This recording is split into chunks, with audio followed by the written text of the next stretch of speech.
Mr. Issa.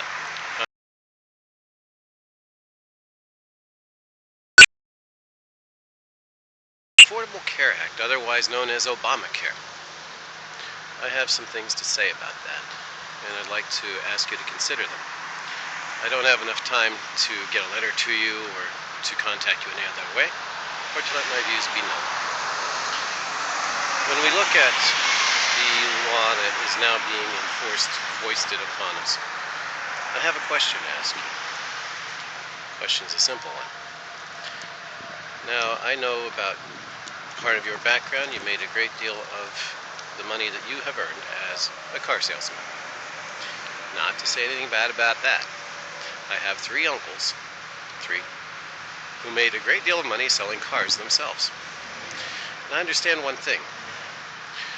If, in the course of a sale, you have materially changed the terms of the contract, what does that do to the contract? It usually renders it null and void, right? That you go back to square one. So far as I understand, we were told, if you like your health care that you have now, if you like your doctor, you can keep it. You can keep your doctor. Period. Well, I got news.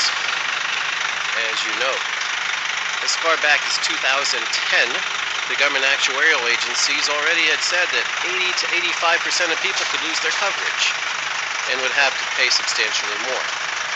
And I see now, and in my own case, it hasn't changed to that degree, but they have already increased my co-pays and they have increased my basic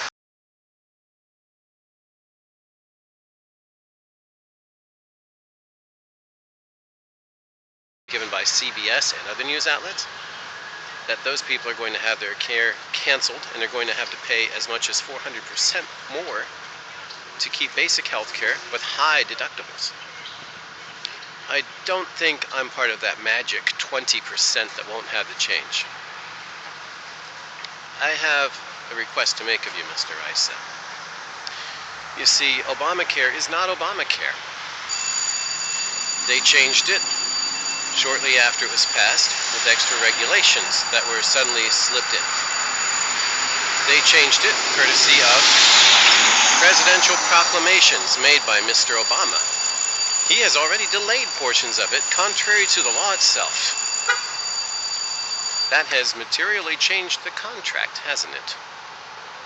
I ask you, Mr. Issa, to get together with the people of Congress and see if you could put in an injunction against this law until it can be put up for a vote again. Why not put the original law up to a vote now? Because, as Nancy Pelosi said, we've got to pass it to see what's in it. Okay, we've seen what's in it. We have a pretty good idea how it's going to work. Simply put it on hold. Put it up for a new vote. The whole law. In front of the full Congress. Just like the original was. Oh wait, the original was passed late at night, right? But anyway, let's have a full, open, real debate this time, since we know what's coming. Alright? I think the American people are owed that much. And Ms. Pelosi, we know what's in it. Alright? So, Mr. Issa, sir, I respectfully request, as an American citizen, and by the way, my alleged senators and representatives don't represent me. They represent their Lord and Master, Mr. Obama.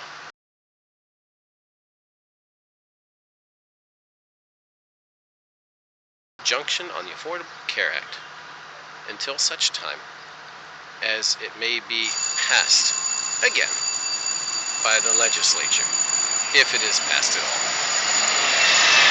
As for Mr. Obama, that man has the credibility of a snake oil salesman. Sorry,